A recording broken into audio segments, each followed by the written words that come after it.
Bener ya Kak, laptopnya emang kayak gini.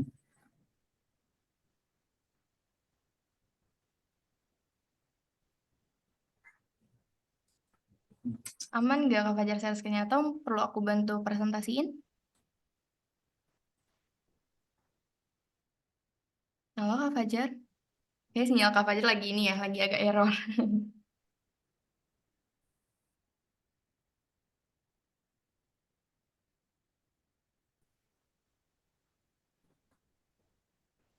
Wah,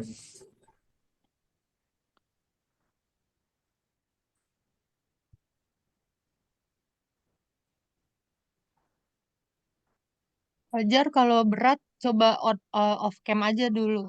Iya, coba di off cam dulu aja Kak Fajar, nggak apa-apa kok.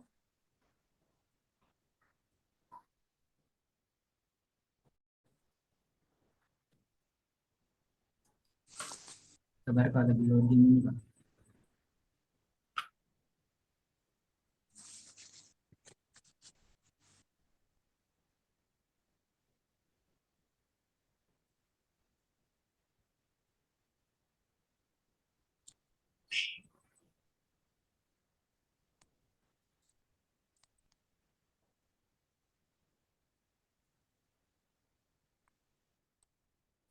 Nah,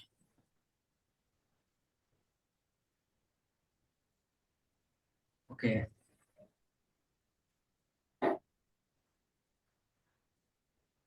Oke, kalau misalnya agak berat boleh off cam dulu Kak Fajar, biar agak lancar share screen-nya.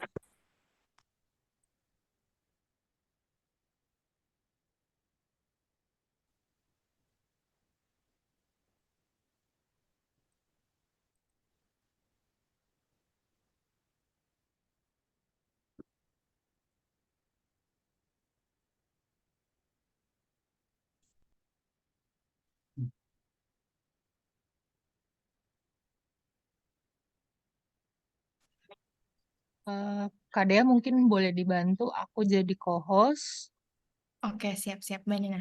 biar aku bisa bantu share screen. Oke, sudah ya Mbak Nana. Audionya apa? Oke.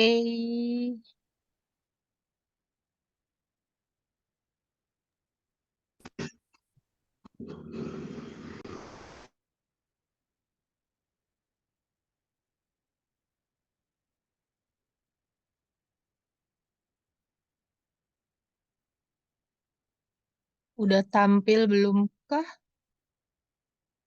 Sudah Mbak, tapi agak kepotong. Oke, oke. Udah tampil Mbak. Oke. Mas Fajar udah? Kamu materi ya, aku nanti aja. Oke, Mas Fajar mungkin bisa. Mas Fajar agak keluar gak ya? Dia udah mulai curang nih, dia bilang kanan aja. Sih, waduh. Materi dia juga. Ayo Jar, langsung aja Jar.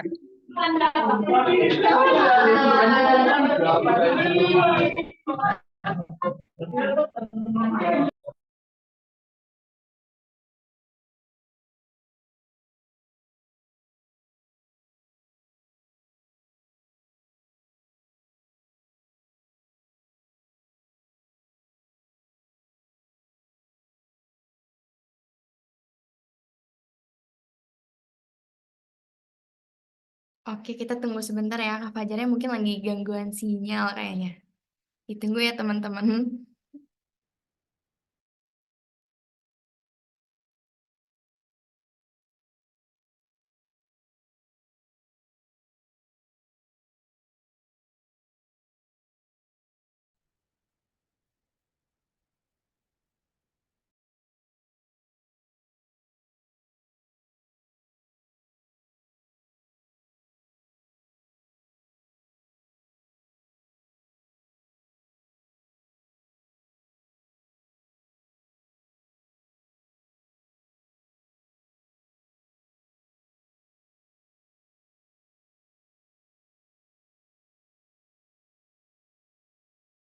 Oke, mungkin kita sebelum tunggu Kak Fajar, mungkin aku pengen tahu nih kalian Ada yang dari ini enggak?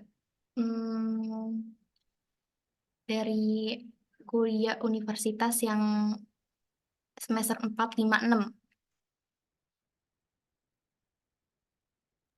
Ada yang semester 4, 5, 6 yang mungkin masih bingung nih pengen ikutan magang atau MSIB. Lagi Belum. cari, oke. 4, saya 6. Kayaknya sih banyak ya. Banyak sih, Mbak. Nah, supaya Kak Dea nggak garing nih, jadi mungkin aku bantu bridging sedikit kali ya tentang ACT nih, teman-teman. Mungkin ada juga kan dari Celebrity Community yang belum kenal kita. Cuman kalau kata orang, tak kenal maka tak sayang. Tapi kalau Betul. udah sayang, kalau bisa jangan ditinggal. Iya. Nyaman ya? Bercanda, guys. Nggak deh. Ada seriusnya sedikit. Nah, jadi sambil nunggu Kak Fajar, jadi aku mungkin sedikit sharing singkat aja sih, nggak terlalu banyak teman-teman. Karena kebetulan juga Anon Cyber Team ini adalah salah satu community yang ringkes gitu. Jadi kita memang tersebar banyak di seluruh regional yang ada di Indonesia. Cuma kita tuh anaknya tuh santai banget gitu. Jadi nggak yang apa ya susah masuk di komunitas kita dan susah keluar nggak juga. Jadi teman-teman mungkin dari community Celebrate ada yang mau belajar juga atau mungkin Kak Dea mau jadi anak ACT gitu bisa juga join di kita. Nah mungkin singkat aja teman-teman sambil kita nunggu Kak Fajar dan izin juga di ruangan ini pasti sudah ada ketua kita, Bapak Founder, Mas Winarji. Mungkin teman-teman banyak yang kenalnya Mas Tenwap atau sekarang berganti jadi Mas Tenpau. Ya pokoknya banyak lah dan juga ada korlap kita Mas Ridwan alias Mas Ribang. Nah, mungkin banyak yang belum tahu juga karena aku adalah wajah baru di ACT, jadi salam kenal aku Nana, teman-teman. Nanti mungkin di sesi yang terakhir aku akan merangkum materi yang akan disampaikan oleh Mas Fajar dan Mas Raihan. Nah, jadi ACT ini adalah sebenarnya komunitas yang basicnya tentang cyber security. Kalau dulu kita fokusnya tuh anak-anak kenalnya sekarang pen testing atau hacker gitu ya. Jadi komunitas hacker-hacker gitu. Nah, cuma sekarang kita merebranding ACT ini adalah sebagai komunitas yang basicnya cyber security. Jadi scope kita makin luas nih, Kak Dea, terkait ada secara teknis maupun secara non-teknis. Jadi mulai dari pencegahan, penanganan dan perlindungan sebuah sistem mau dari jaringan, dari hardware-nya ataupun dari network dan infrastrukturnya, tapi kita juga fokus terhadap edukasi dan literasi serta kita sekarang sudah punya simulasi nih atau laboratorium untuk teman-teman mengasah dan mengolah skill yang bisa teman-teman gunakan di dalam cyber security. Nah, bersyukur kita sudah ada lebih dari 10 regional. Mungkin kalau sekarang dihitung secara eksak ada 13 dan kita sudah memiliki lebih dari 500 anggota. Gitu. Nah, jadi kalau misalnya nih teman-teman ada yang mau belajar, nah ini aku akan share screen di bagian ininya aja. Nah, ada yang mau belajar nih di Anon Cyber Team, teman-teman bisa untuk men-scan aja QR code yang tampil, nanti akan muncul di Instagram kita. Nah, teman-teman yang mau join bisa langsung DM kita. Jadi teman-teman bisa langsung DM, nanti akan dibales oleh admin kita untuk teman-teman yang mau join. Nanti kita akan langsung arahkan ke regional-regional terdekat. Gitu. Nah, di regional kita ini ada banyak nih Kak kegiatannya, nggak hanya untuk belajar setiap hari di grup WA. Jadi kadang-kadang teman-teman ada yang bikin kuis, ada yang bikin konten juga. Tapi biasanya Anon Cyber Team di regional-regional itu sudah di-invite oleh komunitas-komunitas lain untuk ngisi juga untuk jadi pembicara juga, untuk buat seminar juga, atau untuk kompetisi-kompetisi yang kaitannya dengan cyber security. Kayak kemarin kita di Anon Cyber Team sudah berhasil membuat kompetisi CTF, mungkin teman-teman ada yang sudah ikut juga. Nah, itu nanti setelah perlombaan itu kita juga ada kelas pembahasannya gitu, atau diskusi-diskusi terkait dengan soal-soal yang diberikan, dengan case-case yang Hah? dikerjakan oleh Apa? teman-teman. Lemon apa? Yang sihir apa yang Ayo yang apa? Siapa tuh? Mungkin teman-teman bisa sambil di mute sementara ya gitu. Nah, aku sekarang ngecek nih ada Kak Fajar. Oke, Kak Fajar udah join belum ya? Hadir Kak. Hadir kayaknya nih. Oke, Kak Fajar nanti langsung aja, nggak usah pakai laptop. karena laptopnya kayak loadingnya agak berat, jadi aku langsung tampilin materi kamu aja. Jadi kamu langsung presentasi. Jadi aku yang presentasi. Nah, Oke. udah muncul di layar Mas Fajar? Sudah muncul Mbak Nana. Makasih Mbak Nana. Sama-sama. Jadi Mas Fajar silahkan memulai sesinya. Nanti Oke. kalau next bilang aja next. Oke, Mas Fajar udah ada ya Mas Fajar di sini. Oke, ya.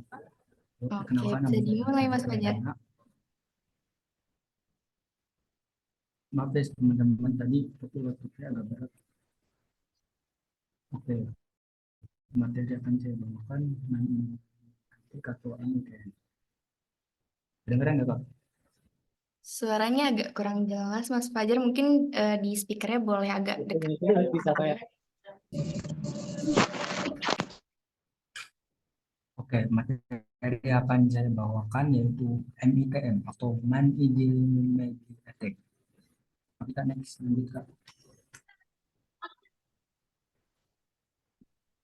Mana? Mana? Iya, iya, tenang.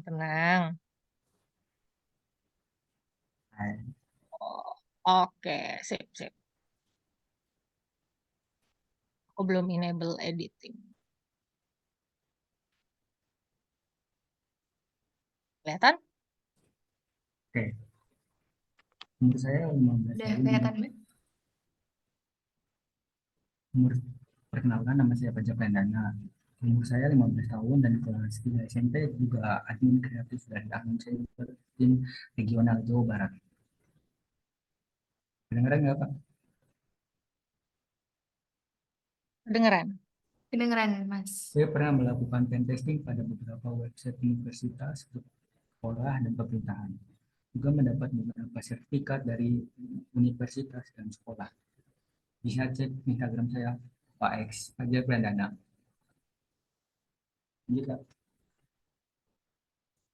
pembahasan dari materi yang akan saya bawakan yaitu apa itu MITM, jenis MITM, cara kerja MITM, dan cara menghindari MITM. Pendahuluan, apa itu MITM? MITM adalah salah satu jenis cyber attack yang menyusup ke dalam jaringan dan menyadap komunikasi yang sedang berlangsung antara pengguna jaringan dan web server tujuan. MITM juga dapat menyamar sebagai jaringan asli dan membuat korban seolah-olah berada di jaringan yang benar sehingga tanpa sadar telah menjadi korban. Biasanya pelaku akan membuat jaringan WiFi palsu yang mirip dengan WiFi asli untuk mengelabui penggunanya. Jadi hati-hati buat kalian yang sering pakai WiFi publik. Serangan ini bertujuan untuk mencuri informasi pribadi seperti kredensial login, akun, hingga nomor kartu kredit. Target utama serangan ini biasanya pengguna aplikasi keuangan, pengguna situs e-com, maupun situs web lainnya memerlukan login. Setelah mendapat data yang dicuri dari korban, pelaku akan menggunakannya untuk tindak kejahatan lain seperti mencuri identitas, dan pendanaan persetujuan korban, membakar sandi, dan lain sebagainya. Next, Jar, suaranya nggak kedengeran, Jar. benar-benar. Mungkin Cara agak kerja sedikit MITM. sebelumnya. Yang pertama, interception atau apa tuh cara kerja MITM yang pertama adalah melakukan interception atau penangkapan. Di tahap ini, pelaku akan memangkas lalu lintas pengguna lewat jaringan yang sudah dimodifikasi agar dapat melakukan penyerangan. Cara yang umumnya dilakukannya itu dengan membuat hotspot WiFi gratis berbahaya. Biasanya WiFi tersebut akan dinamai mirip dengan WiFi lain yang tidak berbahaya. Ketika pengguna terkecoh dan terhubung ke WiFi tersebut, pelaku dapat langsung melihat segala aktivitas online korbannya saat menggunakan WiFi berbahaya tersebut.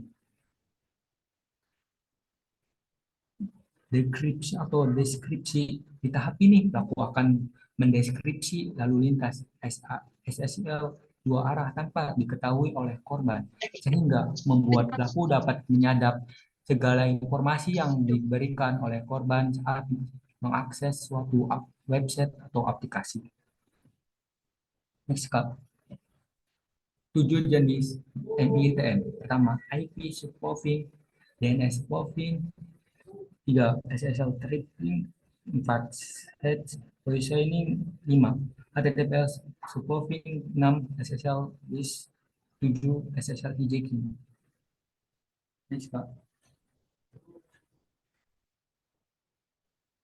Pertama, apa yang dimaksud IP spoofing? IP spoofing terjadi ketika si attacker ini mengubah IP address situs website menjadi IP address lainnya yang berbahaya tanpa disadari oleh kalian, sehingga ketika kalian memasuki informasi pribadinya seperti email dan paspor atau data sensitif lainnya, attacker ini akan mendapat data kalian atau korban. 2. DNS. Kalian tahu apa itu DNS? DNS adalah sebuah sistem yang bertugas menerjemahkan domain ke alamat IP. Oke, lanjut ke DNS voice spoofing. Attacker dapat memanfaatkan DNS dengan cara mengubah DNS asli dan mengarahkannya ke DNS berbahaya. Tujuan adalah untuk mengalihkan lalu lintas ke situs web palsu sehingga mendapatkan kredensial login pengguna. 3. SSL stripping. Serangan MITM ini akan menurunkan koneksi HTTPS ke HTTP dengan cara mencegat proteksi TLS yang dikirim ke situs web kepada korban. Sebagai gantinya, pelaku akan mengirim versi situs web yang tidak terenkripsi sambil mempertahankan sesi aman dengan situs web. Dengan begitu, seluruh aktivitas pelaku di situs web tersebut dapat dilihat oleh pelaku. Next, Kak.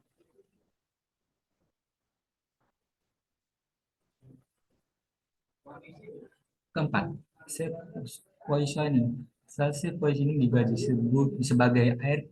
ARP itu adalah Address Resolution Protocol. Self positioning serangan MITM ini merupakan jenis serangan terbaru yang cukup populer, di mana pelaku berada di subnet yang sama dengan korban untuk menyadap semua lalu lintas yang sudah dialihkan. Kelima, HTTPS spoofing. Jenis serangan spoofing HTTPS bekerja dengan cara mengirim sertifikat palsu ke browser korban setelah korban mencoba mengunjungi suatu website. Setelah itu, pelaku akan dapat melihat informasi apa saja yang dimasukkan oleh korban sebelum diteruskan ke website tersebut.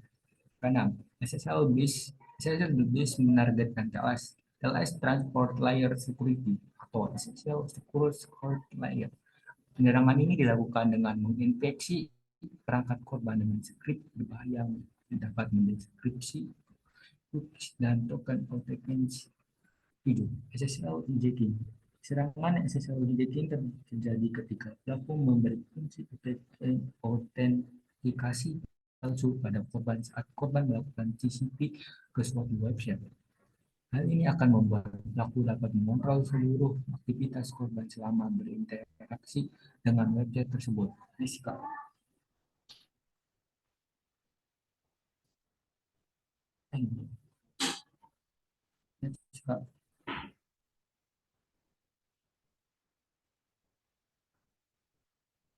Oke, cara menghindari MITM. Pertama, amankan dan hindari jaringan publik, gunakan VPN jika terpaksa. Kedua, gunakan paspor berbeda dan rutin menggantinya, gunakan AF2 pada akun. Ketiga, hindari website yang enggak jelas, gunakan yang HTTPS bukan HTTP. Lanjut, Kak.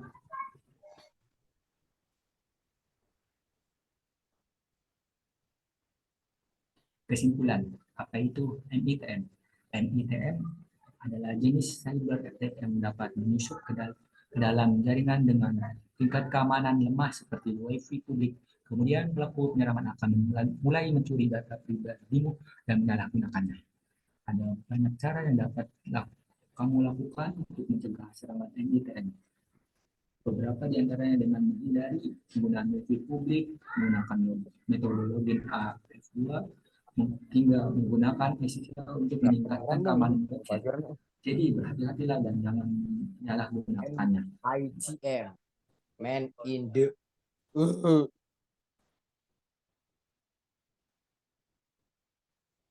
Lanjut, Kak. Kali, bentar, bentar. Ada video demonya. Nggak salah. Saya nggak baca chat WA, Kak. Halo? Ini Boy. Oke. Oke. Satu lagi ya PPT-nya bentar.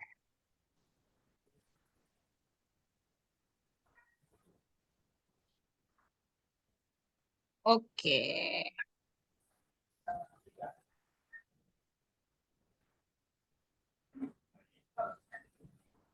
Video ya. Ya, Kak. Video demonya, Kak. Ya, ini lagi loading. Jadi habis ini mau ditampilin video contoh dari materi yang tadi sudah dibawakan oleh Kak Fajar. Jadi untuk saya ada kayak gitu. Juga apa tuh videonya juga demo dari YouTube. Oke, tunggu ya aku tes dulu.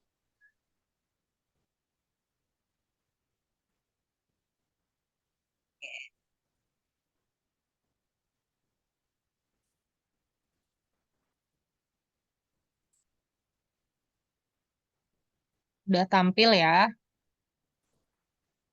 Oke, Sudah saya Bapak. contohkan DNS positioning dan ada cara pencegahannya.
Hmm.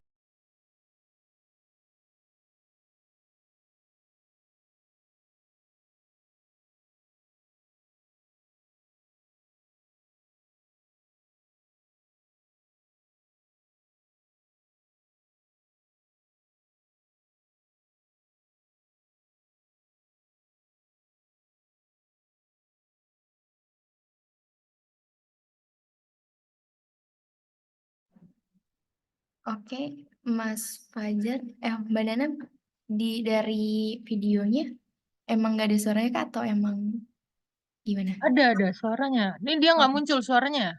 iya muncul suaranya. Tunggu. Ntar saya kirim di grup aja, Kak, video demonya, Kak. Oh, alah dalang. Tolong Muncul kalau nggak? nggak kedengeran suaranya. Lokal host. Sekarang muncul nggak suaranya? Berhasil Oke, Kak, muncul. muncul. Oke. file yakni Windows XP. Assalamualaikum warahmatullahi wabarakatuh. Di sini saya akan melakukan teknik serangan DNS spoofing. Di sini saya menggunakan dua file, yakni Windows XP dengan adaptor Tor-Bridge. Kemudian satunya lagi saya gunakan Kali Linux sama menggunakan adaptor Tor-Bridge. Dan harus tersambung, keduanya harus tersambung ke WiFi. Pertama, kita melakukan cek IP pada Windows XP, apakah mendapat IP dari WiFi atau tidak, dan hasilnya mendapat IP. Kemudian kita uji akses internetnya dengan ping 888, dan hasilnya bisa.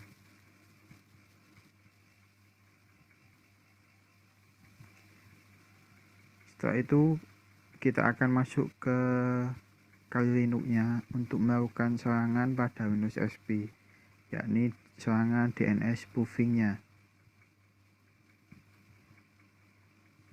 Pertama kita buka terminalnya, masuk root dengan perintah sudo -i, kemudian masukkan password.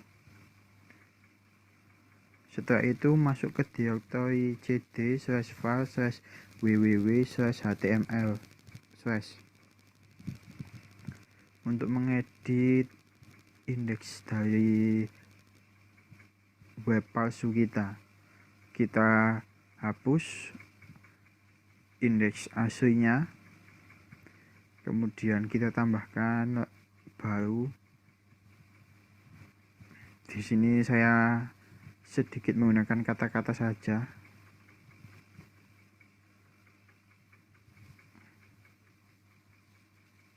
Tambahkan dengan perintah echo.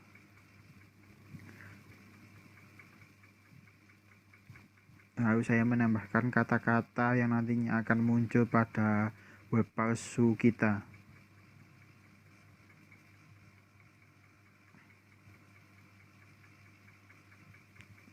Arah panah, kemudian index.html.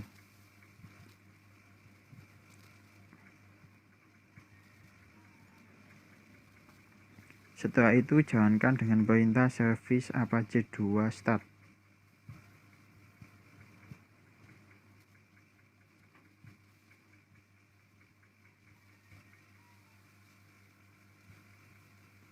Kita cek terlebih dahulu di browser Kali Linux kita dengan mengetikkan localhost.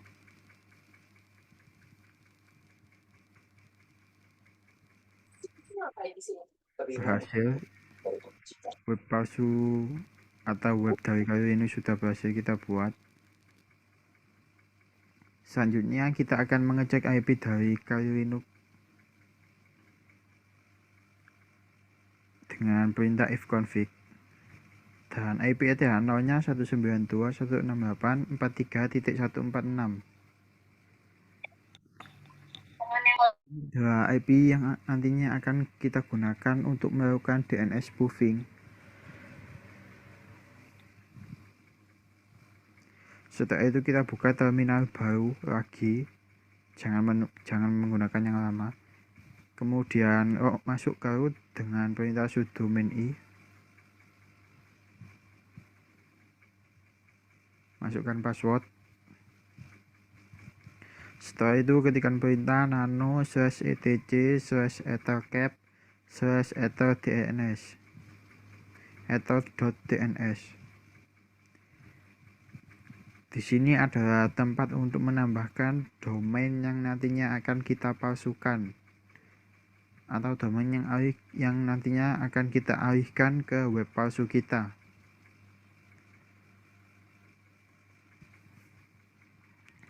Di atas wildcard in PTL are not allowed kita tambahkan di sini.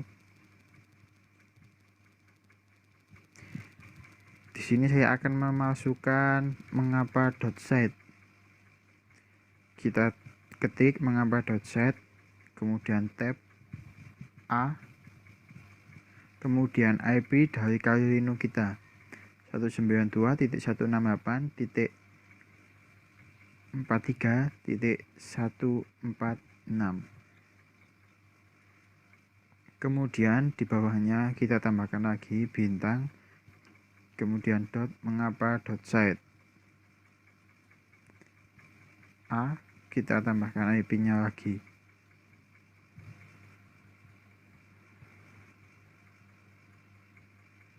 Setelah itu kita tambahkan lagi www.mengapa.site.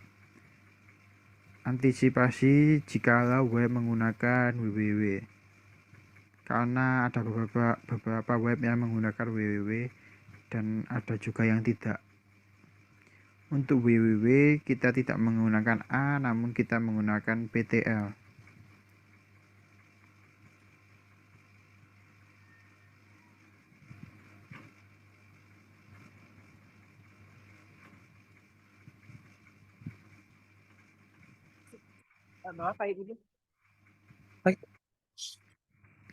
IP-nya sama 192.168.43.146.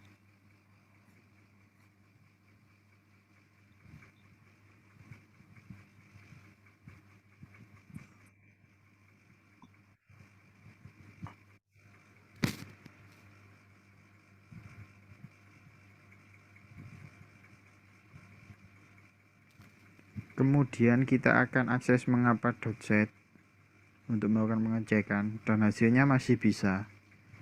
Mengapa.site masih aktif.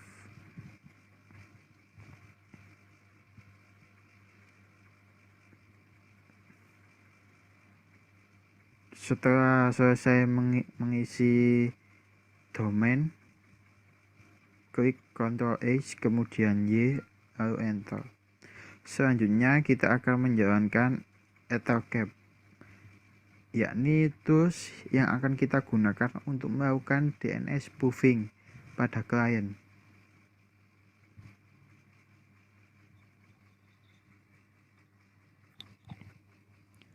Jalankan dengan perintah ethercap/g, G-nya huruf besar.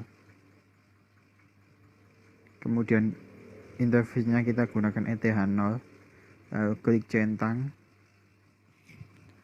untuk melakukan start.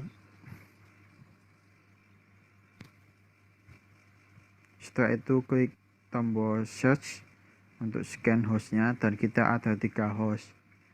3 host ini yang tersambung pada wifi kita, artinya klien yang tersambung pada wifi kita.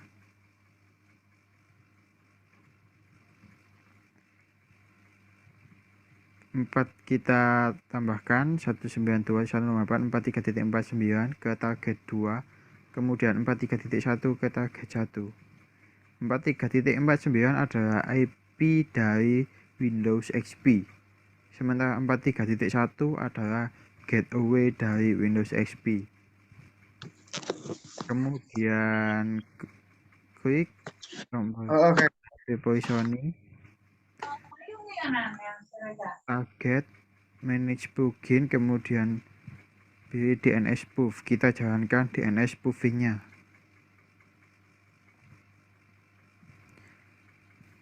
Selanjutnya kita lakukan pengujian pada Windows XP. Kita buka Internet Explorer-nya, lalu kita coba akses situs mengapa.site, situs yang tadinya kita lakukan DNS spoofing. Dan ya, situsnya tidak muncul, namun web palsu kita tadi yang muncul. Kemudian kita lakukan pada Google Chrome, dan hasilnya juga tidak muncul. Kita lakukan pada Firefox.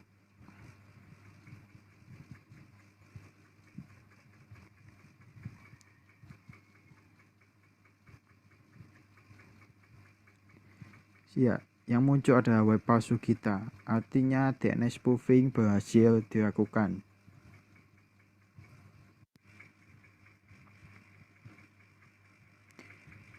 Berikut adalah tampilan setelah kita berhasil melakukan DNS spoofing pada Windows XP. Akan muncul tampilan DHCP pada Kali Linux kita.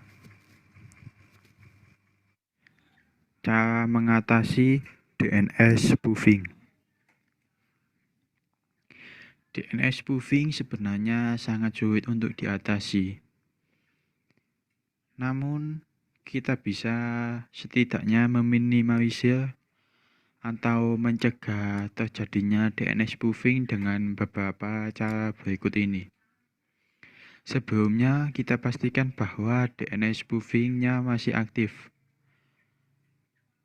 Kita cek pada Mozilla terlebih dahulu. Kita akses situs DNS spoofing masih aktif. Selanjutnya pada Google Chrome.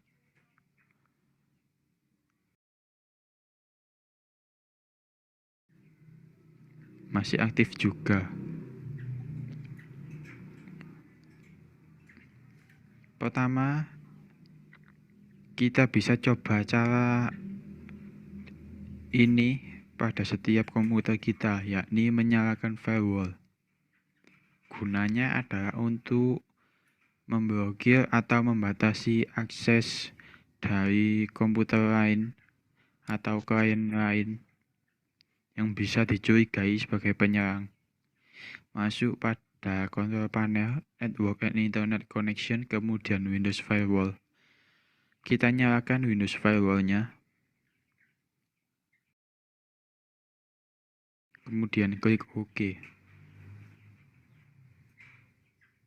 Cara kedua, kita bisa menggunakan DNS Google pada IP dari komputer kita. Masuk ke Network Internet Connection, kemudian Local Area Connection, kemudian Property, pilih IP. Pada IP, kita gunakan DNS Google, yakni 8.8.8.8, kemudian 8.8.4.4, kemudian klik OK.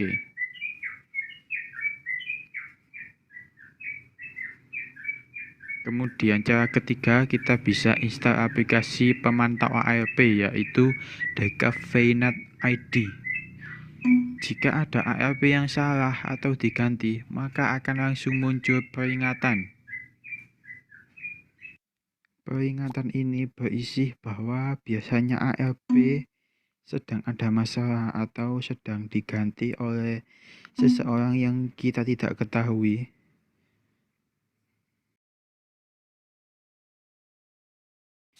Kemudian jika muncul peringatan seperti ini, kita bisa melakukan ARP,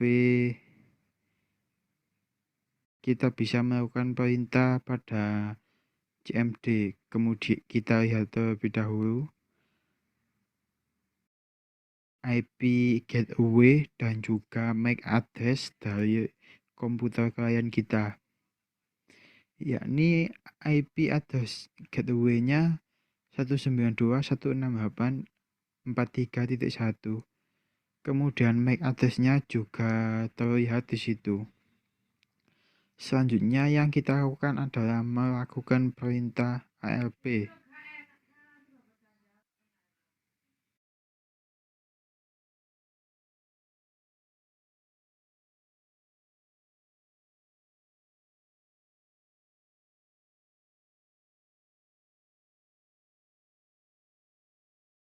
Perintahnya yakni ARP -s, kemudian IP address kita, kemudian spasi MAC address kita.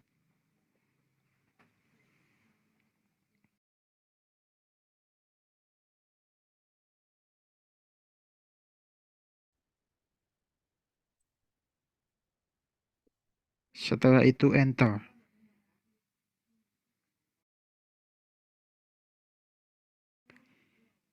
Kemudian jika sudah, kita akan langsung melakukan pengecekan,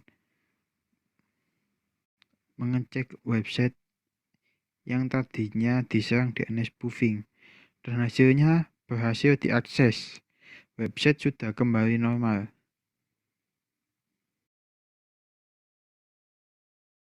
Hasil pada Google Chrome juga berhasil diakses website.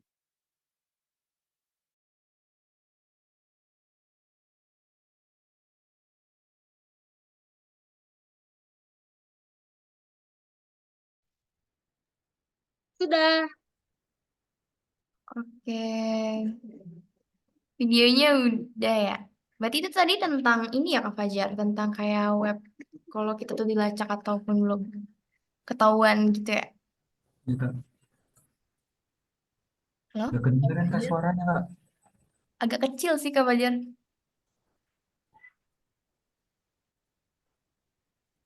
Oke.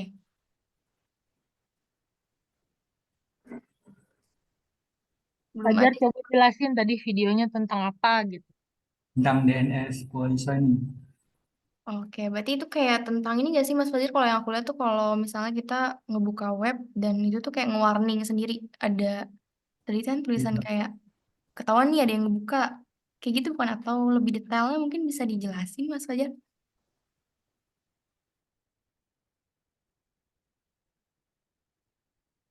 Halo Kak Fajar, apakah suara saya terdengar?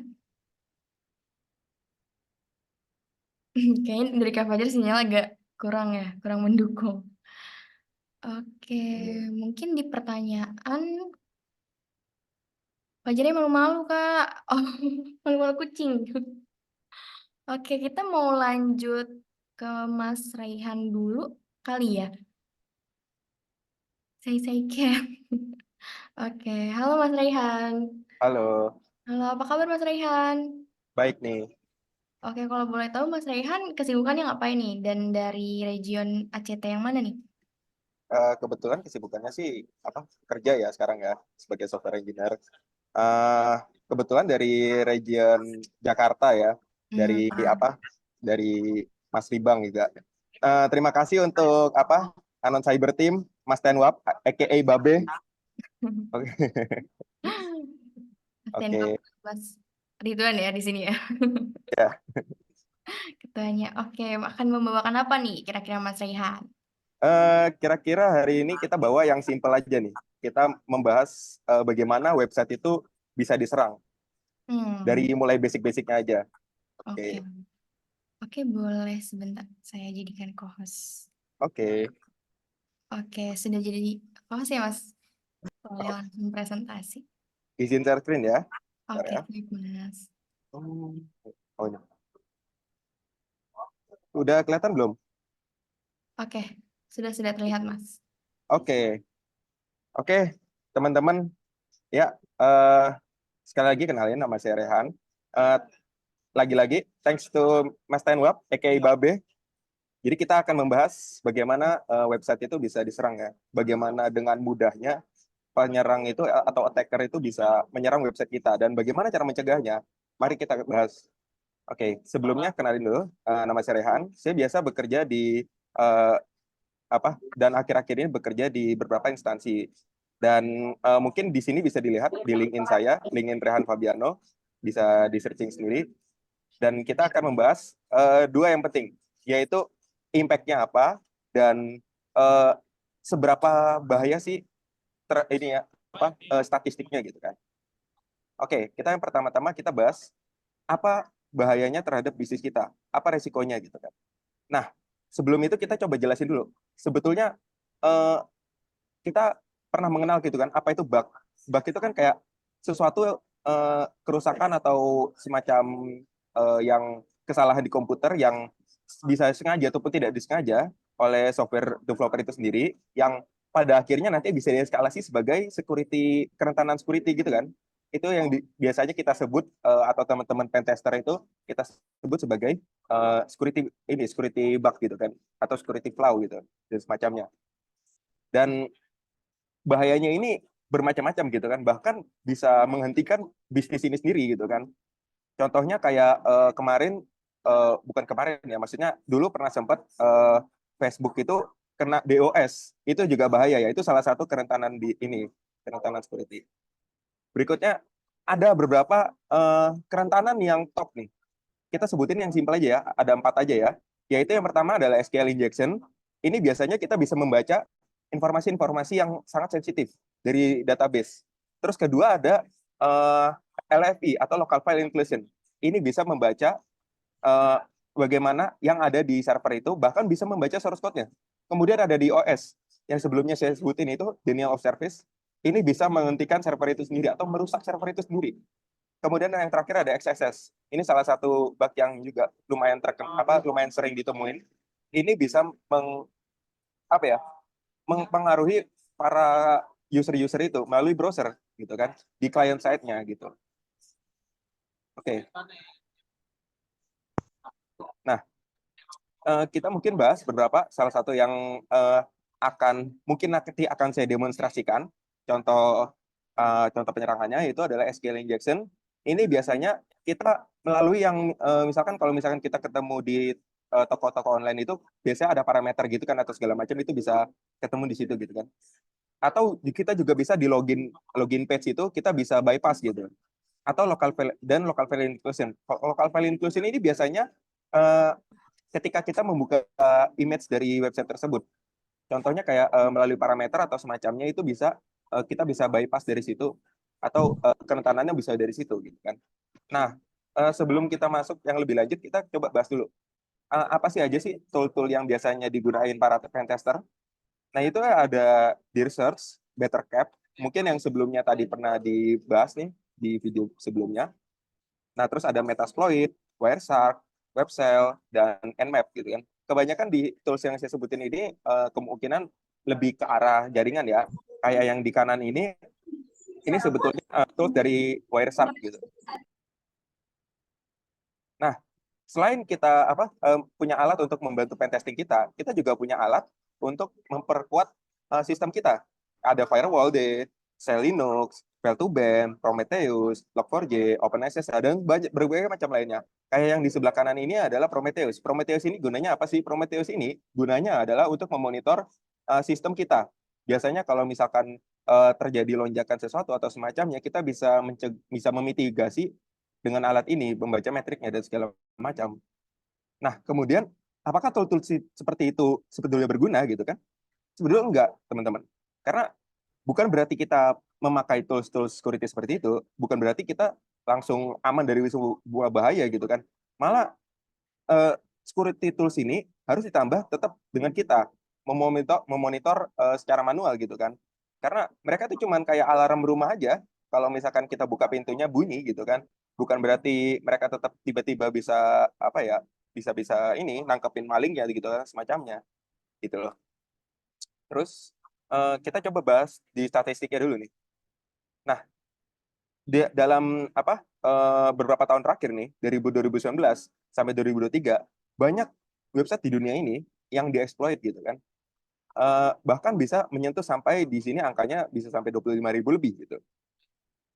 Dan kemudian beberapa top security-nya itu malah ada di SQL injection gitu kan. Baru di OS, terus ada RCE dan CSRF dan LFI dan sebagainya. Ini yang saya ditampilin di sini adalah yang topnya aja gitu kan. Nah, kemudian seperti yang saya bilang tadi kan, security tools itu cuma membantu kita dan kita tetap perlu melakukan monitor manual gitu kan. Nah, salah satunya itu bagaimana dengan caranya yaitu pen testing. Nah, jadi dari pen testing ini kita bisa mencoba mengamankan rumahnya gitu kan. Jadi bagaimana semua sistem yang ada di sini itu semua benar-benar kita uji gitu kan secara berkala. Gitu.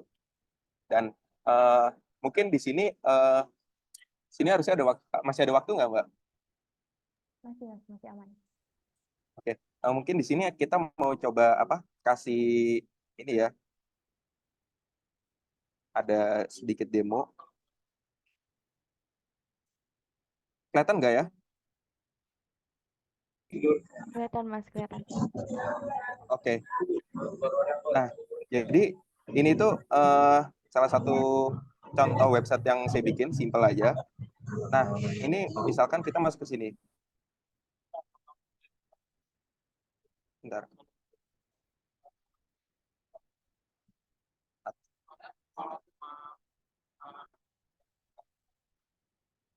Nah, ini cara ngambilnya. Ini kan dia pakai gini ya. Ini selain pakai parameter, ini sebetulnya bisa rentan terhadap LFI gitu. Coba saya buka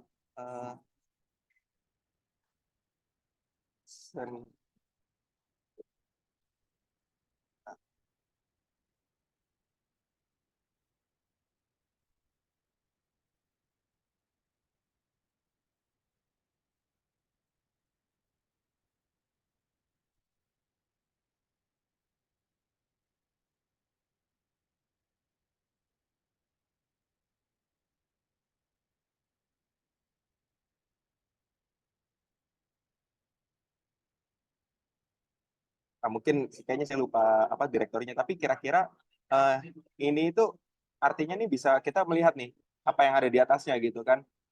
Ada direktori-direktori yang tersembunyi gitu.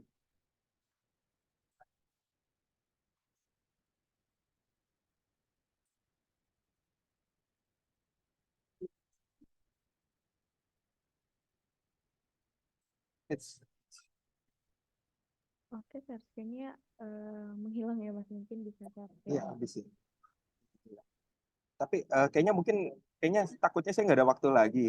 Eh, mungkin kayak bisa lanjut ke apa? Habisnya apa berarti sesi pertanyaan kah atau Mbak Nana, baru nanti pertanyaan di akhir semua Mas. Ih, Rehan curang banget. Waktu masih banyak, Han. Duluan. Kelarin dulu. Oh, oke. Sebentar. Ada yang bilang tuh sampai subuh gas, Bang. Sampai subuh. Ah, enggak, kayaknya enggak sampai subuh deh. Kayaknya enggak cukup deh waktunya sampai subuh. Oke. Kita lanjutin. Mana ya tadi? Ini harusnya nih. Jadi sebetulnya bugnya itu kan membaca ini ya. Ini harusnya kita bisa baca ininya nih. Nah, nih. Oke. Ternyata tadi filenya udah saya hapus. Jadi ini kira-kira seperti ini nih. Ini adalah salah satu contoh dari bug LFI, Local File Inclusion. Jadi di project ini, mungkin saya coba kasih lihat aja. Waktunya masih ada nggak ya kira-kira ya? Bisa apa ngeliatin ini dulu aja, ngeliatin apa source Mas, code-nya. masih ada. Oke. Nah, oke teman-teman. Jadi aplikasi yang saya buat ini itu kita pakai Node.js. Jadi Node.js ini dari ada routernya dan segala macam. Terus masuk ke dalam sini kira-kira kayak gini. Itu ada di router, nano router, routes, index.js. Nah, cari img. Ah, ini nih, img. Nah, IMG ini, oke, dari yang tadi kita lihat itu kita sebetulnya masuk di directory roots. Nah, dari directory roots ini kita balik ke atas gitu kan. Kayak yang makanya tadi saya pakai itu adalah %2e. Nah, kenapa saya pakai %2e? Karena di sistem yang saya gunakan ini Express itu otomatis me-encode semua yang apa URL-nya gitu kan. Jadi harus kita pakai ini untuk membaca titik slash gitu. Slash itu ya %2f. Baru nama filenya package.json gitu. Kira-kira kayak gitu. Nah, kemudian ada juga yang namanya post ID. Ini yang mungkin saya bisa tunjukin sedikit. Harusnya ini. Nah, ini sebentar, kayaknya ini hilang ya. Nah, ini adalah SQL injection. Saya nambahin petik 2 ini nggak bisa apa, malah nggak bisa ngelihat apa-apa jadinya kan. Tadi yang harusnya post kayak gini malah error gitu.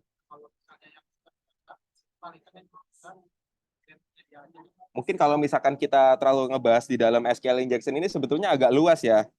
Eh kayak kalau misalkan kita bahas itu mungkin bisa berjam-jam gitu, malah bisa sampai pagi ya cuma ngebahas SQL injection.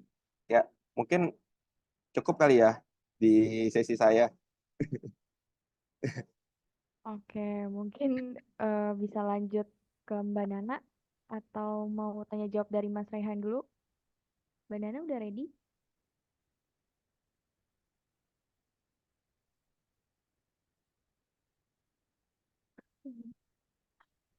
Take your time Bang, pelan-pelan. Oke. Bang Rehan grogi katanya. Semangat Mas Iya Rehan. masih grogi nih ya. Ini ada yang bertanya nih, apa boleh dijawab dulu nih? Boleh. Silakan Mas. Ini dari Mas Angga. Selamat malam, izin bertanya Kak. Apakah dengan keamanan jaringan dan keamanan endpoint dan mengapa penting untuk melindungi kedua aspek ini dari dalam lingkungan cyber? Oke. Jadi keamanan jaringan dan keamanan endpoint ini sebetulnya dua hal yang berbeda. Secara bahasa juga beda ya. Keamanan endpoint ini sebetulnya berada di application level. Sedangkan keamanan jaringan itu sebetulnya berada di network level gitu kan. Kedua ini beda. Keamanan jaringan itu sebetulnya bisa kita cegah kalau misalkan contohnya tadi kita melakukan menggunakan firewall.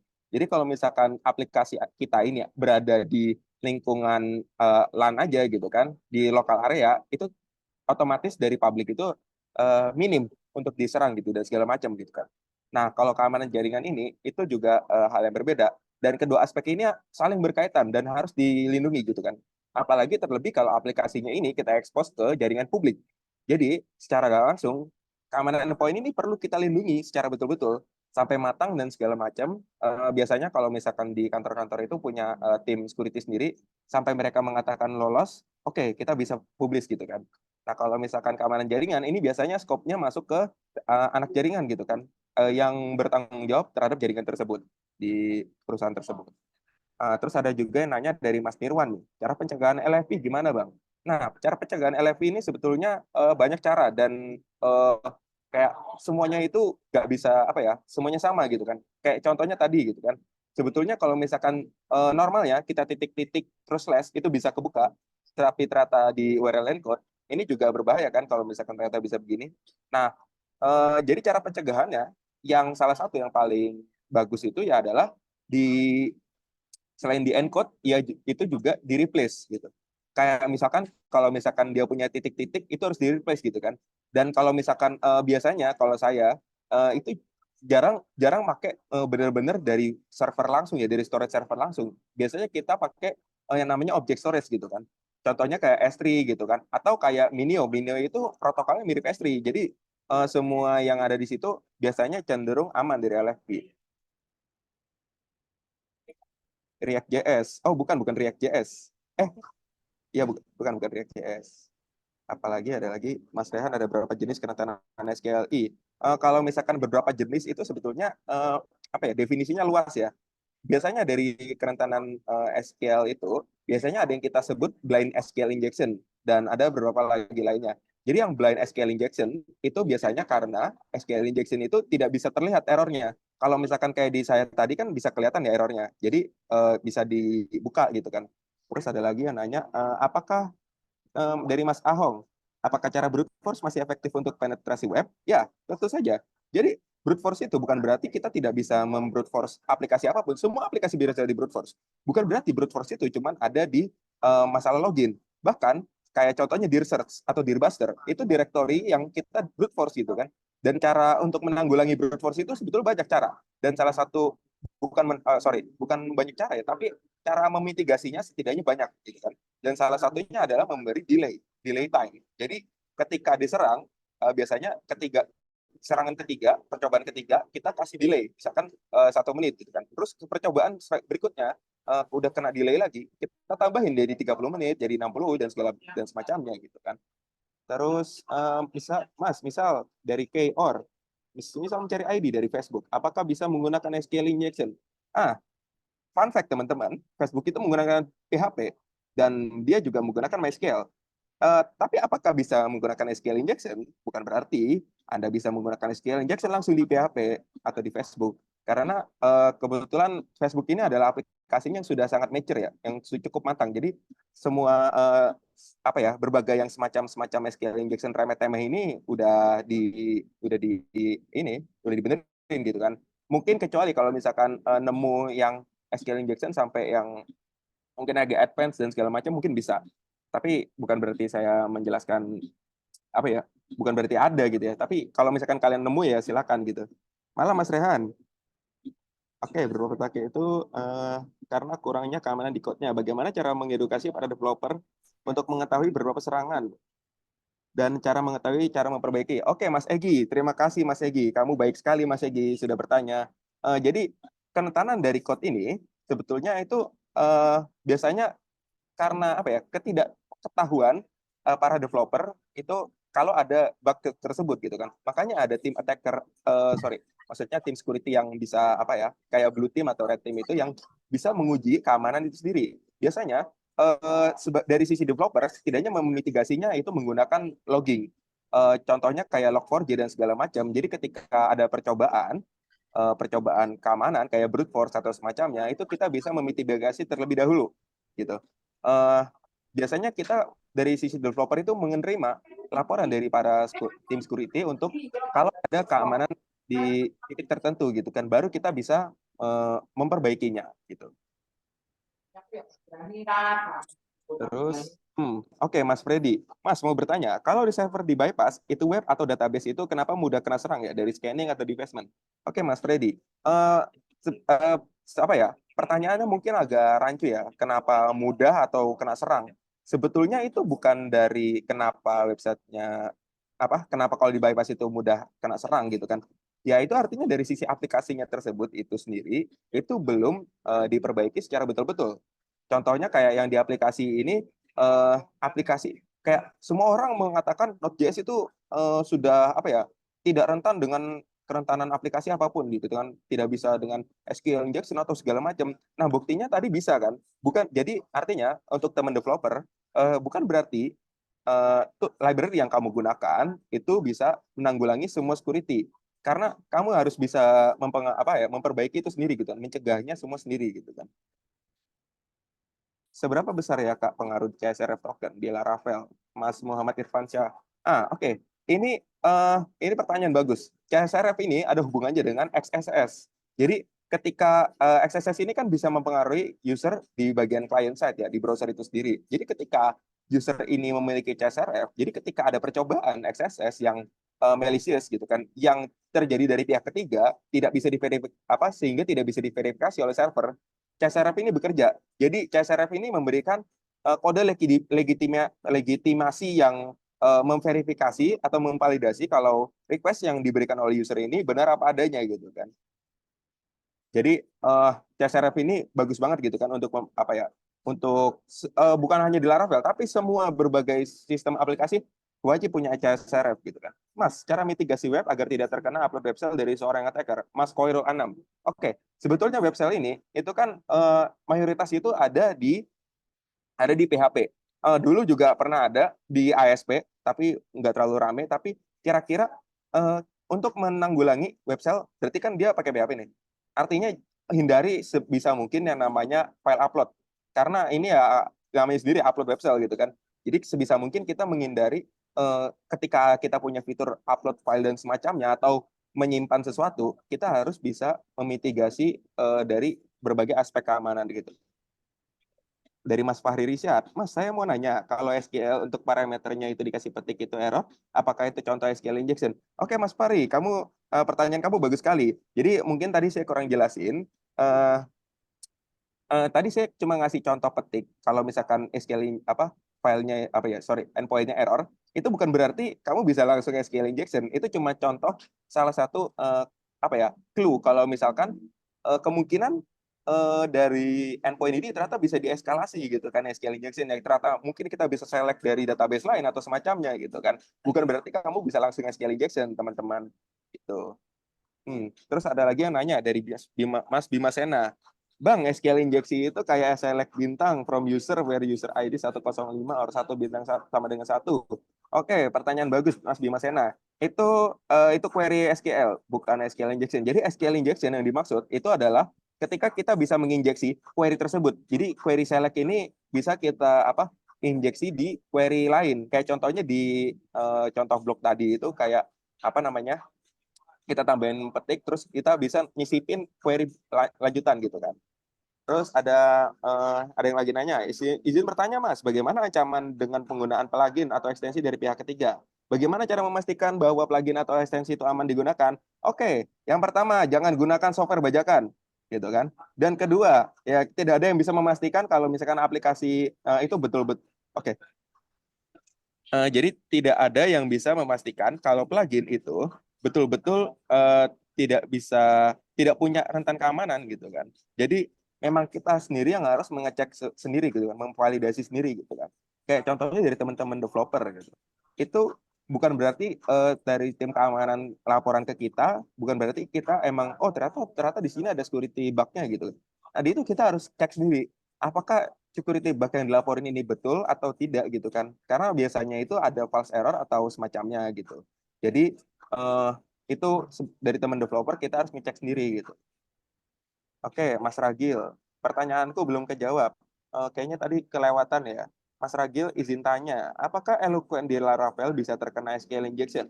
Mengingat dia pakai query Cari di Gemini dulu pertanyaan. tunggu, oke. tapi fungsinya memanggil query. Oke, Mas Ragil, pertanyaannya bagus sekali. Dia itu sebetulnya lebih ke apa ya? Eloquent itu adalah query builder gitu kan. Jadi dia kemungkinan bisa kita bypass. Tapi bukan berarti kayak oh ternyata ini apa karena ini query kita bisa bypass, enggak kayak gitu. Jadi ada kemungkinan dia bisa di bypass gitu, bisa diinjeksi gitu kan. Tapi apakah saya tahu ada di mana ya belum tahu karena ada beberapa yang memang apa ya ternyata sudah lama sekali itu udah apa nggak bisa di bypass gitu kan, ternyata bisa di bypass lagi. Itu banyak contoh-contoh case-nya gitu kan. Jadi mungkin teman-teman di sini yang teman-teman pentester bisa ngecek sendiri nih gitu. Ini ada nanya nih Mas Fikri. Izin tanya Mas, apakah NLP dapat digunakan untuk mendeteksi penganalisis pola komunikasi yang berbahaya? Fikri, pertanyaanmu bagus sekali. Kebetulan ini kemarin saya dapat apa ya? Bukan ada project eh, menggunakan NLP. Ini kita bisa apa ya? Memang bisa untuk apa ya? Menganalisis atau mendeteksi kemungkinan dari log itu apakah ingin mencoba mengintrusi atau tidak gitu kan.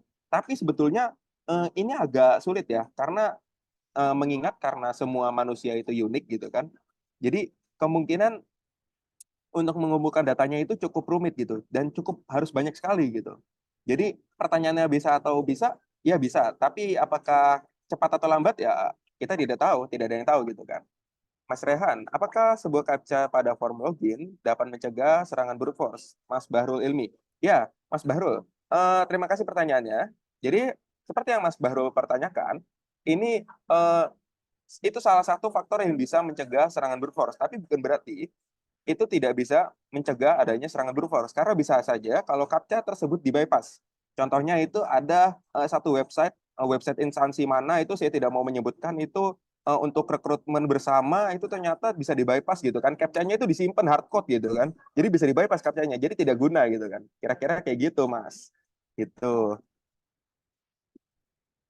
Ini ada ini parameterize apa peran parameter query dan segala macam tuh mengamankan jaringan IoT.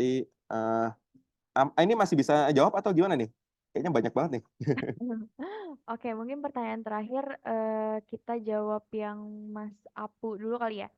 Oh, oke. Untuk yang Bang, saya developer. Saya ingin bertanya, apa saja tren terbaru dalam cybersecurity yang perlu diperhatikan oleh backend developer? Oke, Mas Apu, terima kasih pertanyaannya sangat bagus sekali ya. Jadi salah satu tren yang yang harus diperhatikan ini kalau misalkan melihat dari apa ya contoh statistik yang saya kasih itu kebetulan eh, samplingnya terbesar itu ada di SQL injection, baru di denial of service. Jadi kemungkinan yaitu adalah menanggulangi sebisa mungkin kalau misalkan ada SQL yang kita gunakan dan baru kerentanan-kerentanan yang denial of service gitu kan dan segala macam. Denial of service ini kayak DDoS atau segala macam itu kita harus bisa menanggulangi agar tidak bisa kena DDoS gitu. Kira-kira begitu teman-teman. Terima kasih pertanyaannya. Oke. Oke, mungkin Mas Rehan bisa minum dulu. Oke. Haus banget ya. Oke, makasih Mas Rehan atas pemaparan materinya dan juga ada beberapa banyak yang tanya nih ya. Mungkin bisa tanya langsung juga nih. Mungkin audiensnya belum puas nih untuk bertanya-tanya. Bisa langsung mungkin ke regional apa tadi Mas? Jawa Barat ya? Enggak, sorry di Jakarta. Di Jakarta. Oke, Ya. mungkin bisa langsung tanya ke Mas Rehan di situ. Oke, mungkin kita lanjut ke Mbak Nana ya Mas Rehan ya. Oke. Oke, terima Kasih kasih ya. Mas Rehan. Yo, sama-sama. Oke, Mbak Nana apa sudah ada? Ada nggak kemana-mana? Oke, siap. Oke, Mbak Nana, kita hari ini mau bawain apa nih, Mbak Nana? Materinya.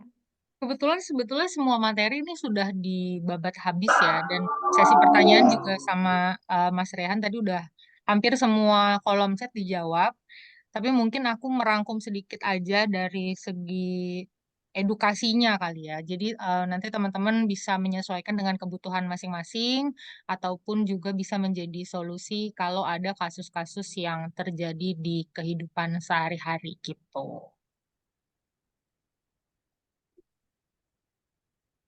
Oke, siap, Mbak Nana. Mungkin Mbak Nana mau langsung share screen?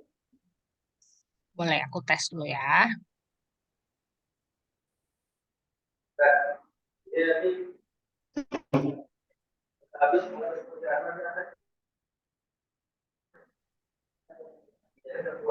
Apakah muncul? Sudah, Mbak, sudah muncul. Oke, baik.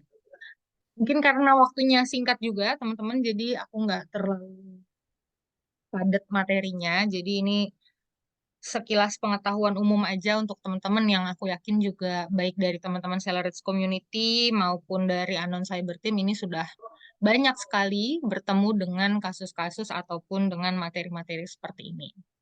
Izin aku ambil alih forumnya, Mbak Dea. Aku buka sementara. Assalamualaikum warahmatullahi wabarakatuh. Salam sejahtera untuk kita semua. Om Swastiastu, Namo Buddhaya, salam kebajikan. Perkenalkan teman-teman semua, saya Natasha, biasa dipanggil Nana. Kebetulan di ACT sekarang menjadi Ketua Bidang Komunikasi dan Publikasi. Mudah-mudahan kita bisa bertemu nih teman-teman, tidak hanya di kegiatan online, tapi juga di kegiatan offline. Dan di ruangan ini juga sudah ada founder kita, Mas Winarji atau alias Babe. Teman-teman yang mau chat beliau bisa cek aja username-nya Winardi Aji Prasetyo. Jadi yang mau ngebom pertanyaan ataupun minta fallback silahkan. Nah bagi teman-teman yang juga punya sosial media bisa nih mungkin sambil mengcapture kegiatan-kegiatan kita hari ini dan silahkan untuk posting di Instagram dengan men-tag celerets.id dan anon_cyber_team. Nah ini teman-teman nanti kalau ketemu di jalan, kalau mau negor jangan lupa langsung panggil aja, bisa panggil Natasha, bisa juga panggil Nana. Saya berpengalaman di bidang public speaking, kemudian business consultant dan community development. Menamatkan S1 di Sekolah Tinggi Ilmu Ekonomi Trisakti di Grogol. Mungkin teman-teman ada yang sama. Kalau sekarang ngetopnya TSM atau Trisakti School of Management. Di tahun 2017 saya menjadi Miss Internet Indonesia favorit, di 2018 menjadi Miss Internet Indonesia, dan terakhir di tahun 2023 menjadi finalis Indonesia Marketing Association di UMKM Award 2023. Di bidang cyber sendiri ada di Anon Cyber Team, di Sobat Cyber Indonesia, dan juga di IMA atau Indonesia Marketing di level DKI Jakarta. Nah, teman-teman, sekarang saya lagi fokus memang untuk mengembangkan UMKM karena kemarin sempat mendapatkan penghargaan sebagai finalis UMKM dan juga mendevelop digital service dan content providing business. Nah, kenapa sih kaitannya jadi penting sekali dengan materi kita hari ini, yaitu tentang digital safety. Nah, jadi untuk teman-teman ketahui, di dalam digital sendiri, dari Kominfo sudah menetapkan ada 4 pilar, di mana dalam literasi digital, tidak hanya digital skills atau kemampuan yang keterampilan yang kita bisa pakai, seperti skills teman-teman nih di dalam menjaga ataupun memastikan bahwa sebuah jaringan aman, ataupun teman-teman mungkin ada yang di desain, di engineering, dan lain sebagainya. Di digital culture, bagaimana kita membentuk atmosfer di sekeliling kita terkait dengan kebiasaan-kebiasaan kita di internet, ataupun digital ethics tentang bagaimana kita berkomunikasi dan berelasi dengan orang lain, tapi juga mengenal tentang digital safety. Nah, digital safety ini menjadi sangat penting karena seperti yang tadi sudah disampaikan Mas Fajar dan juga Mas Rehan bahwa digital safety ini ibaratnya kayak kita melindungi rumah kita gitu. Ada dari pagernya, mungkin dari CCTV, dari alarm, dari pemilihan kompleknya, dari temboknya, dari tetangga, dan lain sebagainya. Nah, digital safety itu apa sih sebetulnya? Digital safety itu adalah sebagai rangkaian kemampuan masyarakat untuk yang pertama adalah mengenali. Jadi kita harus belajar bagaimana kita tahu ada potensi-potensi kerusakan, ada potensi-potensi yang membahayakan terkait dengan sistem kita, kemudian juga menerapkan dan meningkatkan kesadaran. Nah, jadi setelah kita mengetahui ada hal-hal yang membahayakan atau mengancam, kita akan berusaha untuk menerapkan dan meningkatkan kesadaran kita terkait dengan perlindungan. Ini skupnya tidak hanya data pribadi, tapi juga keamanan secara digital. Jadi tidak hanya berbasis dengan personal information yang kita punya, tapi juga terkait dengan apa saja yang kita miliki, baik dari segi data, misalnya data perusahaan, kemudian data keluarga kita, atau medical check up, dan lain sebagainya. Termasuk perbankan di dalamnya dan komunikasi. Nah, kenapa sih Indonesia ini selalu jadi tempat yang sangat enak ya, atau jadi sasaran empuk orang-orang dari luar sana untuk menyerang? Karena pengguna kita itu ada lebih dari 200 juta orang, teman-teman. Jadi kalau kita bayangkan penduduk Indonesia 270 juta, nah ini tuh 212 juta tuh sudah pakai internet. Dan di tahun 2004 ini, kalau dari report ABGI naik juga, meningkat dibandingkan tahun 2023. Jadi kita bisa bayangkan bahwa ternyata yang menggunakan gadget itu tidak hanya anak-anak yang istilahnya sudah berusia cukup, atau yang mungkin anak-anak SMA gitu ya, yang sudah memiliki KTP, yang sudah tahu bagaimana resikonya, tapi ini juga masuk sampai ke level anak-anak kecil. Nah, sekarang kita lihat juga ternyata ilmu cyber security ini tidak hanya untuk menjadi konsumsi dari orang-orang dewasa atau anak-anak sekolah tingkat atas, misalnya dari anak-anak SMA, tadi mungkin ada teman-teman yang dari SMK, tapi kita lihat juga nih di sosial media ataupun di berita-berita yang beredar, ada loh anak kecil yang umur 2-3 tahun sekarang sudah diajarin untuk jadi programmer, sudah diajarin untuk coding, sudah diajarin untuk pentest dan lain sebagainya. Nah, ini menjadi salah satu fenomena baru bahwa cyber security sekarang tidak terbatas pada usia menengah ke atas, tapi juga menjangkau sampai ke anak-anak. Nah, makanya ini jadi penting nih teman-teman karena tingkat kerentanan kita jadi semakin tinggi. Dan ditambah lagi, kita sebagai orang Indonesia itu menghabiskan waktu hampir 8 jam di gadget kita. Itu hanya untuk keperluan dasar ya, di luar waktu kerja, di luar waktu teman-teman kalau misalnya ada event ataupun teman-teman ada project gitu. Nah, ini di luar itu. Jadi secara normal kita orang Indonesia itu 8 jam di luar jam kerja. Jadi kalau dibayangin mungkin kita nggak main HP pas tidur doang gitu. Jadi ada sekitar 10 jam sampai 16 jam lebih kita terkoneksi dengan internet, kita terkoneksi dengan gadget kita, dan mungkin hal pertama yang kita cari pas bangun tidur adalah gadget.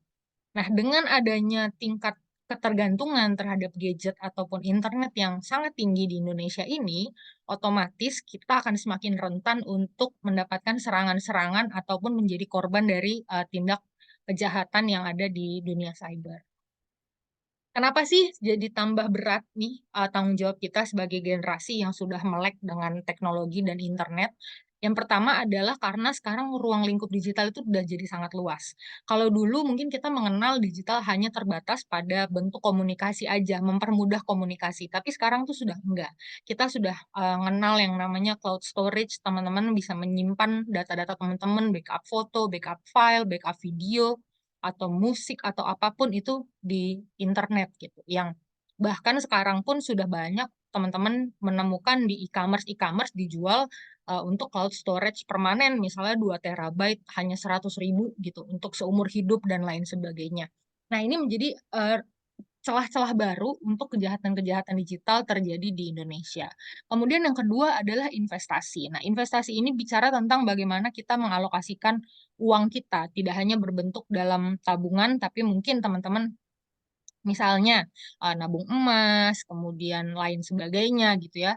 Nah, jadi menjadi satu kerentanan baru nih karena dulu kita nabung biasanya ya kalau nggak di ATM biasa nggak pakai m-banking gitu ya, atau kita nabung di bawah bantal, di celengan. Nah, sekarang sudah bisa dipindahkan ke gadget. Nabung emas yang dulu mungkin mesti uangnya dicicil-cicil, sekarang kita 5.000 perak aja kita udah bisa punya emas gitu. Nah, ini menjadi salah satu celah kerentanan baru. Kemudian komunikasi. Sekarang juga komunikasi sudah tidak terbatas hanya pada WhatsApp, pada Telegram, pada Line, tapi aplikasi-aplikasi chat lainnya dan bahkan sekarang hampir semua aplikasi baik dari e-commerce, sosmed, kemudian advertising dan lain sebagainya, bahkan website pribadi juga ataupun website bisnis itu sudah menyediakan fitur aplikasinya sendiri, fitur aplikasi untuk komunikasinya sendiri. Kita sudah bisa chat dengan bot, kita sudah bisa chat langsung dengan admin 24 jam, dan itu tidak harus melalui aplikasi umum yang sering kita pakai seperti Line ataupun Telegram, WhatsApp. Kita sudah bisa mengakses fitur chat ini di hampir semua aplikasi yang kita punya, mulai dari e-commerce misalnya di anggaplah Shopee, Tokopedia, di TikTok, TikTok Shop gitu ya, kita udah ada fitur chatnya sendiri gitu. Dan itu malah berbahaya, malah mereka sarankan untuk tidak melakukan chat atau komunikasi di luar aplikasinya gitu. Nah, jadi sekarang tuh sudah semakin banyak orang-orang yang memiliki jalur komunikasi itu yang banyak, tidak hanya melalui platform-platform yang umum, meskipun WhatsApp sekarang masih tetap menjadi platform komunikasi paling tinggi, tapi komunikasi itu tidak hanya sekarang hanya di aplikasi yang memang khusus untuk komunikasi aja gitu, tapi di semua aplikasi sekarang udah bisa. Kemudian profesi. Nah, sekarang profesi juga sektor pekerjaan sudah mulai menggunakan banyak software untuk menjalankan tugasnya. Kita absensi beda sendiri, untuk task management sendiri, untuk report sendiri, untuk meeting lain lagi, untuk rekapitulasi penjualan lain, untuk segala macamnya lain, untuk reimburse dan apapun juga beda gitu. Nah, jadi sudah mulai banyak hal-hal yang biasa kita lakukan manual, sekarang sudah diganti atau dimigrasi ke digital melalui aplikasi, melalui internet, kemudian melalui software-software baru yang biasanya setiap kantor punya spesifikasi khusus tersendiri yang tidak digunakan oleh kantor lain gitu. Jadi sekarang mungkin teman-teman yang kerja di kantor yang punya job desk untuk cyber security-nya ataupun untuk software engineering-nya mungkin juga mengalami tantangan-tantangan baru nih. Karena semakin banyak aplikasi-aplikasi yang tersedia untuk memudahkan pekerjaan teman-teman. Yang kemudian adalah transaksi. Nah, transaksi ini bagaimana kita melakukan pembayaran atau menerima uang. Baik, misalnya kita jajan, sekarang udah banyak warung-warung tradisional yang pakai QRIS. Ataupun juga kita mau ngafe, kita mau beli di minimarket, kita mau beli tiket kereta, kita mau beli tiket komuter lain, dan lain sebagainya. Sekarang kita sudah bisa melakukannya lewat gadget gitu. Nah, ini menjadi salah satu tempat baru nih teman-teman untuk terjadinya permasalahan karena mungkin teman-teman ada yang aware juga waktu sempat lagi rame-ramenya kemarin bahwa QR code yang suka dipasang di warung-warung dan lain sebagainya itu ternyata bisa dipalsukan dan dialihkan ke akun yang lain. Nah, ini menjadi salah satu ruang baru nih bagi kejahatan-kejahatan cyber ataupun potensi-potensi kejahatan itu untuk terjadi. Yang paling penting dan terakhir adalah di ruang lingkup digital ini merekam semua jejak kita, histori kita. Makanya mungkin teman-teman ada yang di OSINT ataupun di SOCENG gitu ya, di social engineering dan open source intelligence. Nah, ini teman-teman akan mempelajari dari histori, mengenal seseorang, mengetahui kebiasaannya, memahami kesukaannya, nggak suka apa, terus hobinya jam berapa, ngapain, segala macam gitu.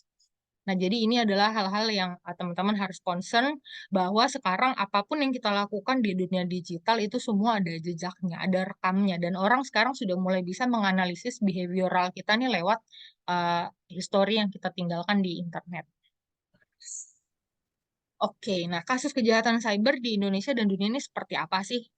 Aku yakin teman-teman udah banyak yang lebih aware ya. Cuma kalau di highlight nih teman-teman dari 2021 misalnya sampai 2022, jenis kejahatan yang mayoritas terjadi itu pertama adalah phishing. Phishing ini bagaimana teman-teman bisa mendapatkan data pribadi orang lain untuk digunakan bagi kepentingan sendiri yang tentunya merugikan orang lain tersebut gitu.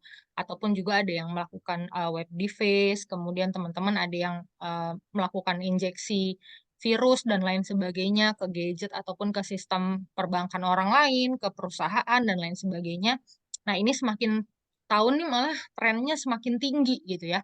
Kalau kita lihat di perbandingannya di 2021 sampai 2022, kejahatan siber aja meningkat sampai hampir 4 kali, lebih dari 4 kali lipat bahkan.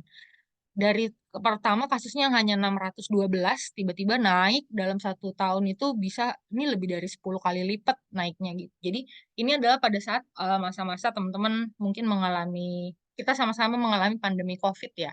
Jadi karena semua menggunakan gadget, tren kejahatannya ini semakin meningkat. Nah, kita juga bisa lihat nih teman-teman di berbagai Oke, Mas Zaki mungkin boleh di-mute dulu. Kejahatan cyber di 2022 kita juga bisa nih melihat ada banyak sekali kasus-kasus, terutama mungkin teman-teman mengalami yang kebocoran data BPJS/TK, kebocoran data dari Tokped, dan lain sebagainya gitu ya, ataupun YouTube DPR juga kalau saya nggak salah pernah diretas dan lain sebagainya. Malah orang bukan makin takut nih, tapi malah makin berani karena sekarang juga udah mulai punya yang namanya kebutuhan untuk viral, kebutuhan untuk divalidasi oleh lingkungan yang sangat besar gitu. Jadi sekarang tantangan teman-teman di dunia cyber malah semakin tinggi, bukan semakin rendah, karena transisi ke teknologinya semakin besar, kemudian kebutuhan rekognisinya juga semakin tinggi.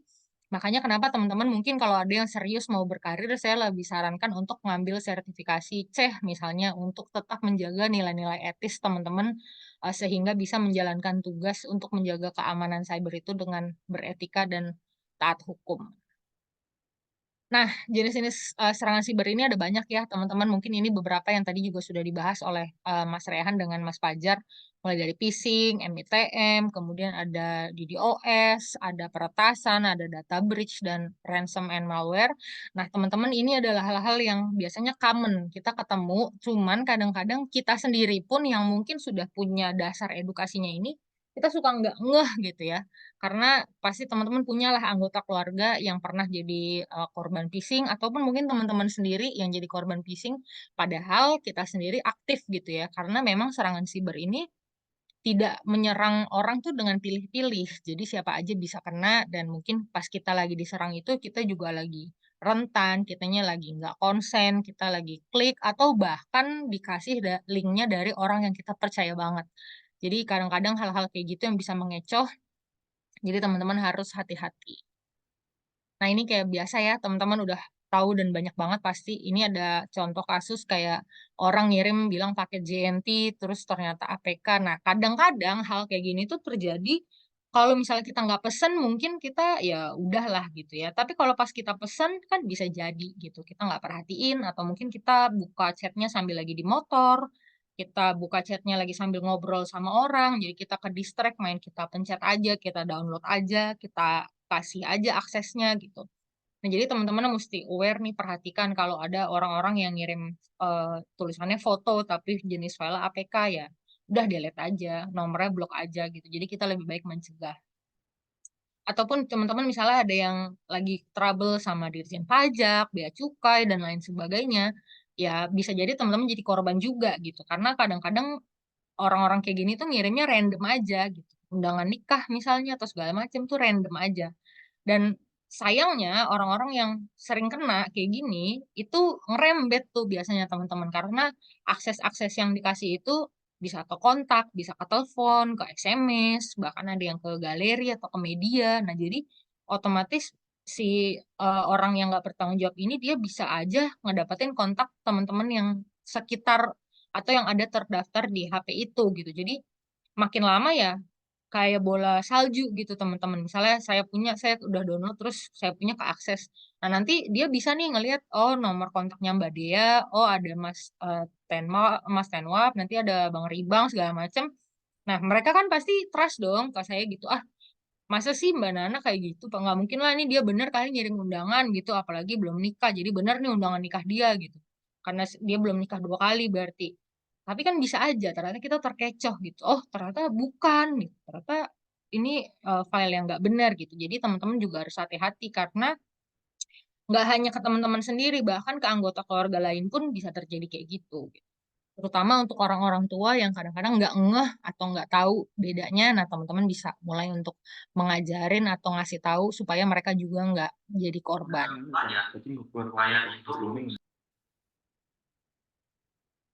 Oke, nah ini udah mau masuk ke penutup, teman-teman. Ini juga termasuk yang tadi juga sudah disampaikan dari Mas Rehan juga, terkait dengan bagaimana teman-teman memperhatikan website-website apakah sudah betul atau ternyata di redirect ke website yang lain yang nggak benar, ataupun juga yang tadi sudah disampaikan oleh Mas Fajar. Berarti seorang payah 1 tahun. Dan teman-teman juga bisa perhatikan sekarang di Google juga dia sudah ada fitur untuk verify atau verifikasinya kalau websitenya aman dan lain sebagainya. Teman-teman mungkin kalau mau cari pengamanan bisa lewat Google juga. Teman-teman search website yang teman-teman mau cek. Nah, teman-teman bisa lihat apakah sudah ada centang hijaunya atau belum. Jadi kita bisa lebih aware, bisa lebih menjaga diri. Nah, ini adalah beberapa langkah pencegahan yang bisa teman-teman lakukan. Yang pertama dari password, teman-teman silahkan menggunakan password dengan kombinasi angka, kombinasi huruf kapital, dan simbol yang pastinya teman-teman perlu perbaharui secara berkala, entah 6 bulan atau 1 tahun sekali, dan pastikan setiap account itu passwordnya beda-beda. Jadi, untuk mencegah misalnya ada satu yang kebobolan dan dia bisa mengakses ke account-account lain karena passwordnya seragam gitu. Jadi usahakan teman-teman punya password yang beda-beda untuk seluruh account. Kemudian untuk links, nah ini teman-teman juga hati-hati untuk tidak sembarang untuk mengklik link-link Perhatikan dulu situs dan domainnya apakah sesuai dengan yang teman-teman cari, apakah sesuai dengan yang teman-teman ketik, dan hindari teman-teman untuk kebiasaan mengklik atau asal klik nih pada pop ads atau iklan-iklan yang tiba-tiba muncul di tengah gitu. Karena kan sekarang iklan-iklannya kadang pas kita mau pencet X-nya tuh ternyata lain, bukan close yang harusnya, tapi itu close yang masih masuk di dalam kolom ads-nya. Jadi kita malah kepencet ke sana. Jadi teman-teman bisa make sure perhatikan untuk hati-hati dalam mengklik linknya. Yang ketiga adalah bicara tentang data pribadi. Nah, teman-teman bisa membatasi nih data pribadi yang mau teman-teman share, mulai dari nomor rekening, KTP, nama ibu kandung, kemudian NIK, ataupun teman-teman yang punya kartu kredit, itu hati-hati nomor CCV-nya di belakang kalau bisa ditutupin, atau teman-teman yang mungkin punya kebiasaan-kebiasaan pribadi ya tertentu, purchase tertentu. Nah, itu kalau misalnya nggak perlu-perlu banget pakai nama asli, ya udah pakai nama orang lain gitu. Jadi, teman-teman bisa bikin nama sendiri atau bikin username yang tidak terlalu mengarah ke teman-teman pribadi gitu. Misalnya kalau kita mau pesan ojek online atau kita mau belanja online gitu ya, teman-teman bisa pastikan untuk data-data pribadi seperti itu tuh bisa dibatasin gitu. Jadi kalau misalnya udah selesai kirim paket, paketnya nyampe, kita rusak nih labelnya karena banyak juga kejadian orang-orang yang jadi korban gara-gara ngebuang bungkus paketnya itu sembarangan gitu dan tidak apa namanya disensor data-data pribadinya. Kemudian yang keempat, konektivitas. Nah, ini bicara tentang bagaimana teman-teman membatasi dan memilih WiFi mana yang boleh dipakai, terutama WiFi publik. Biasanya nih kalau kita lagi WFH atau WFC, WFO, atau macam-macam ya, itu koneksi biasanya tersedia di mana aja. Nah, itu teman-teman silahkan pilih koneksi WiFi yang terpercaya supaya juga tidak menjadi korban dari kejahatan cyber. Nah, kemudian yang kelima adalah permission. Permission ini bicara mengenai aksesibilitas atau perizinan yang teman-teman kasih terhadap aplikasi di gadget. Jadi silakan teman-teman cek kembali di bagian settings, di pengaturan, teman-teman bisa cari untuk kalau di bahasa Inggris permission, kalau bahasa Indonesianya perizinan aplikasi. Jadi kita bisa cek apakah misalnya kayak TikTok nih minta aplikasi aksesnya untuk ke lokasi, ke kamera, ke media, terus ke SMS, apakah itu relate sama aplikasinya gitu. Nah, kalau misalnya teman-teman ada yang mendownload misalnya aplikasi untuk men-track jumlah langkah dalam satu hari gitu. Nah, apakah dia butuh akses terhadap SMS, telepon, galeri itu apakah perlu ataukah memang hanya perlu untuk lokasi aja gitu. Nah, jadi teman-teman silahkan cek kalau ada aplikasi-aplikasi yang perizinannya nggak sesuai atau menurut teman-teman nggak relevan, tidak izinkan aja tuh mungkin di uninstall aplikasinya dan dicari aplikasi lain yang sesuai. Dan teman-teman saya saran mungkin jangan terlalu apa ya, nggak concern sama terms and condition. Biasanya setiap kita download aplikasi itu ada terms and condition yang harus kita baca. Itu tidak hanya membatasi atau mengatur bagaimana kita mengizinkan aplikasi itu menggunakan data kita, tapi juga bagaimana data kita digunakan gitu. Jadi apakah dengan pihak ketiga, apakah mereka olah sendiri, apakah promosi dan lain sebagainya. Nah itu teman-teman cek dulu. Yang terakhir adalah account access. Nah ini kalau kita misalnya punya account-account yang bersharing ya atau bersama dengan orang lain. Sorry.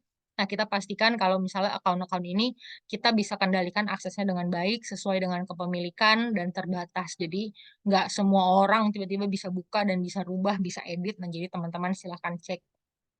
Terutama ini biasanya teman-teman yang mungkin sudah married gitu ya.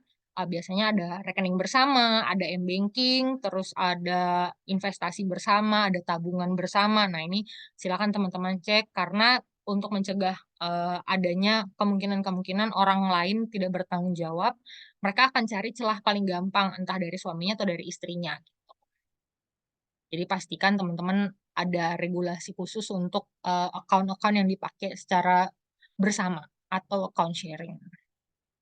Nah, mungkin itu aja teman-teman. Kalau ada yang mau berjejaring silahkan. Ini bisa di-scan aja. Nanti kalau perlu pertanyaannya dijawab, kalau misalnya waktunya sudah habis dan lain sebagainya, bisa silahkan di-scan. Tadi sih saya cek QR code-nya sih aman ya, nggak ada masalah. Tapi kalau ada, nanti bisa dijapri aja di kolom chat. Mungkin itu aja sih teman-teman semua. Terima kasih banyak untuk perhatiannya. Nanti kalau nggak salah sih semua materinya akan dibagikan ya oleh tim Celerets ke seluruh peserta. Jadi kalau ada yang ketinggalan nanti bisa disesuaikan saja. Betul. Itu Mbak Dea. Ya, terima kasih Mbak Nana.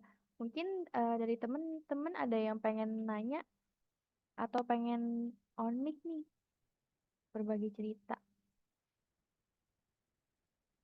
Ada yang Kayaknya sih DM sudah mungkin. memasuki jam Indonesia tidur ya. Iya, jam-jam mager ya. Mungkin di Iya, kelas. terutama yang pada bekerja kan. Iya, karena besok masih kerja ya.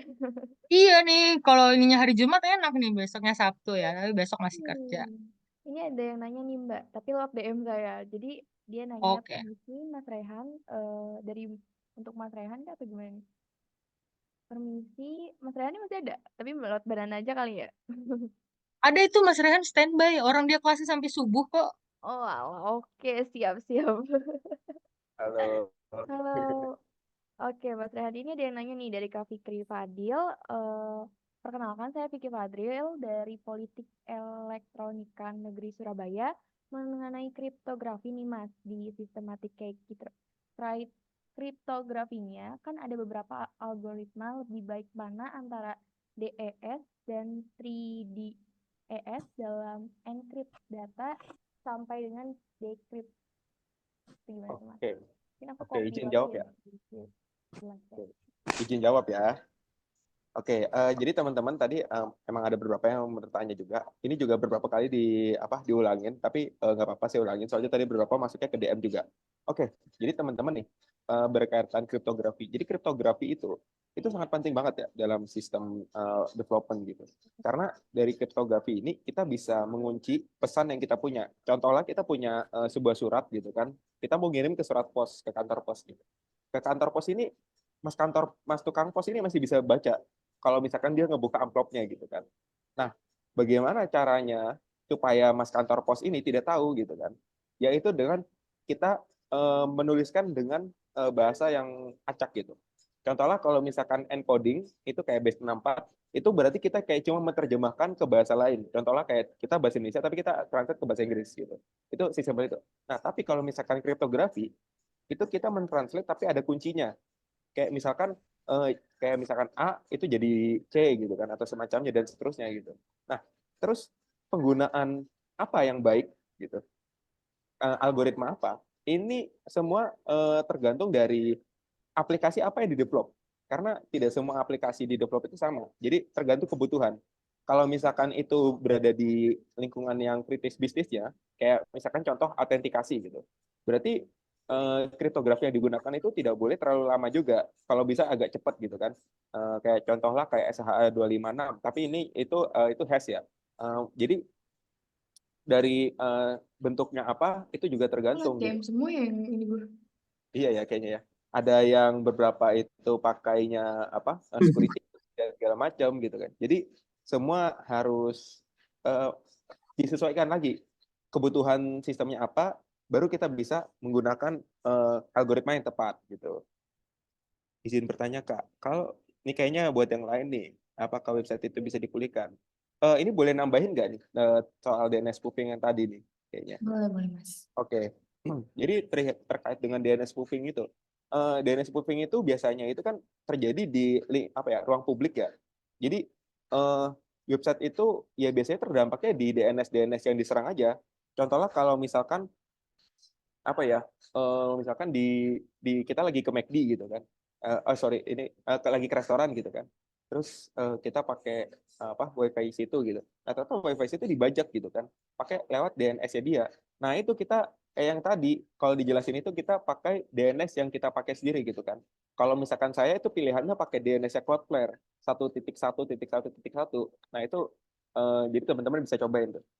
Tapi tenang teman-teman, kalau misalkan websitenya itu nggak bakal terimpact secara langsung. Itu cuman berada di network level doang, network level si attacker. Jadi teman-teman nggak perlu takut kalau misalkan itu bisa ngerubah website teman-teman.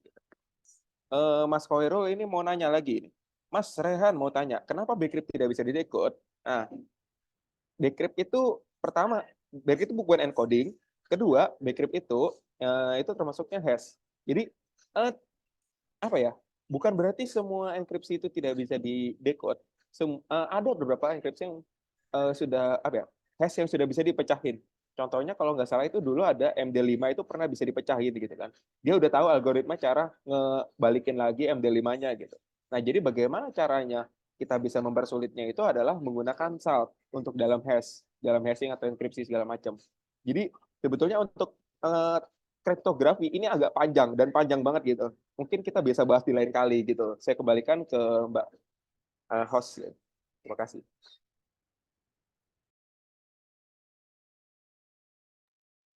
Oke, makasih Mas Rehan atas jawabannya. Mungkin dari teman-teman lain ada yang mau nanya nggak atau mau on mic nih? Lewat ini ya, lewat chat, kolom chat udah dibuka.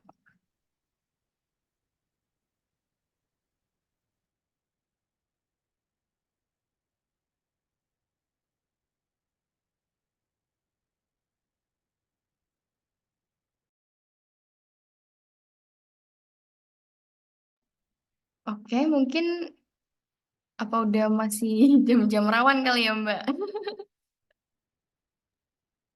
Iya, biasa. Karena ya itu teman-teman ACT ini kan ada yang kuliah, ada yang kerja, terus ada juga yang kadang-kadang tengah malam tuh malah nyari project, nyari sampingannya tuh malah tengah malam gitu ya. Jadi mungkin mereka udah siap-siap juga. Tapi mudah-mudahan hari ini materi yang disampaikan Mas Fajar, Mas Rehan, ataupun juga dari saya pribadi bisa menambah kemampuan teman-teman dan pengetahuan teman-teman dan pastinya juga berdampak baik nih untuk Celerate yang juga pasti perlu teman-teman ACT nih untuk ada daftar di kegiatan Kampus Merdeka. Ya, betul. Terima kasih ya Mbak Nana, Mas Rehan, dan juga Mas Fajar. Mas Fajar kayaknya udah tidur juga kali ini. Tadi juga ada pesan dari Mas Fajar kalau misalnya pengen nanya tentang materi yang dibawakan bisa langsung DM katanya. DM Mas Bisa Fajar. aja nih Fajar. Emang nyari di DM dia nih kayaknya. Oh, ada Oh nih iya, Mbak oke. Nana dari Kak Alfa. Izin bertanya Kak, jadi kalau web yang terkena DNS spoofing itu dampaknya dari DNS spoofing atau hanya yang DNS-nya sama? Ayo Mas Rehan dijawab.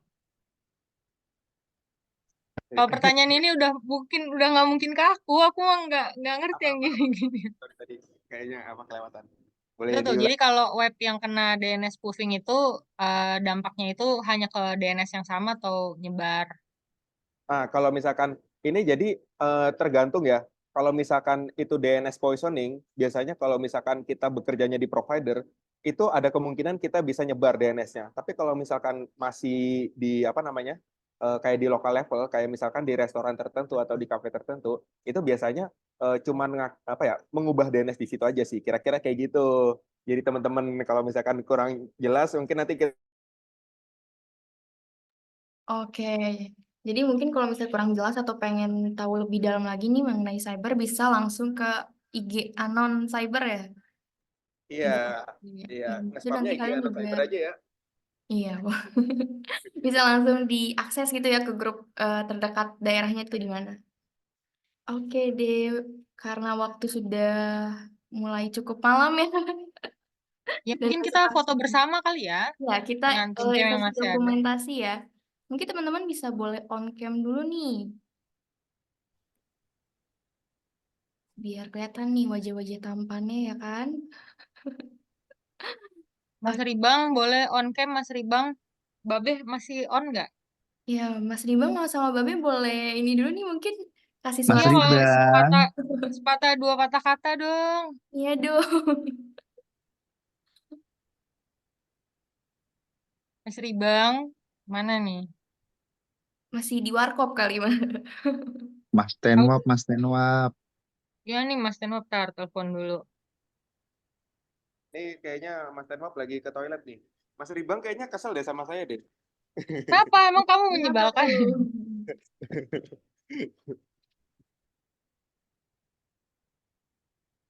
Ribang mah masih apa aja kesel dia. Ya, tetangga keselan gitu. Iya dia mah emosinya ini Kalah-kalahin ini dia tisu, pokoknya dia lebih tipis lagi dari tisu. Oh, Tisu babi nggak dibelah ngang. lagi ya tipisnya. Ya udah tisu udah dibelah karena tetesan air, nah tuh dia lebih tipis lagi dari itu. Pokoknya dia rentan emosi lah. Oke.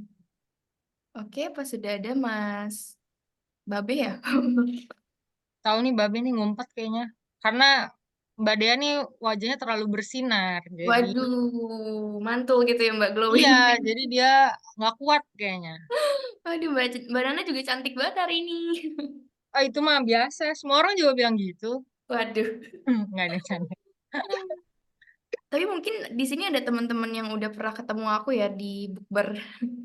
Iya, kamu tuh udah sering banyak diomongin di grup-grup. Waduh. Mereka tuh nanya, itu yang kemarin siapa sih? Itu yang kemarin siapa sih? Gitu. Aduh, aduh. Jadi kalau Mbak Dia mau spill Instagram pribadi, mungkin di kolom chat boleh. Siapa tahu Boleh. dapat ribuan followers ya. Terus Saya yang belum ketawa, pernah, tuh saya yang belum pernah ketawa-ketawa tuh sama pasti yang sekali. nanyain. Tadi juga udah ada yang DM siapa sih itu? minta Instagramnya Mas Rehan, tadi udah aku kasih juga.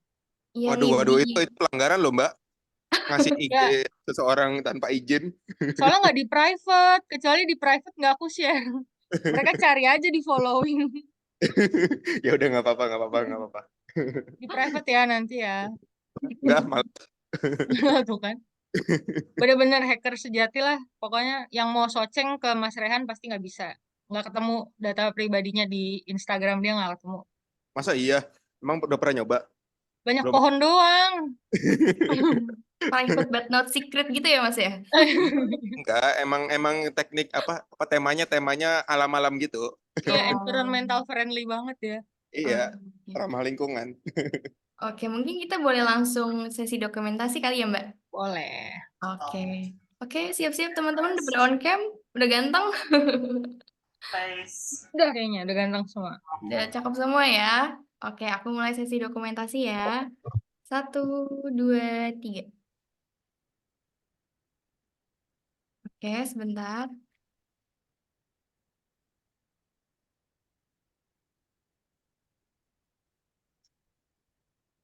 Oke, selanjutnya ini ada 4 slide ya. Oke, satu kali lagi mungkin. Oke, 1, 2, 3.